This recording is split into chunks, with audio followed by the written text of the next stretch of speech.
Guys, the world doesn't need more plastic being thrown in the landfills. I love my Philips Sonicare, but I was always kind of bummed that the handles you're throwing away are made of plastic. I know it's better than throwing away a whole plastic toothbrush, but it still kind of felt icky. So these Pompace bamboo Sonicare heads have been working out pretty good for me. They say they're plant-based bristles. Now there's some nylon in here, but made of castor oil and nylon. Sounds good to me. Mostly castor oil. They fit on the Sonicare just fine. Installs easy. You pull them off, put a new one on. Super simple.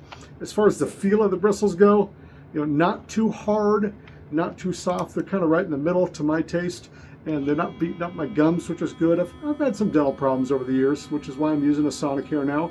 And frankly, they feel just as good to me as the factory ones do. So I'm really happy with these and happy that I'm not chucking a bunch of plastic into the landfill. So I get some warm fuzzies if nothing else.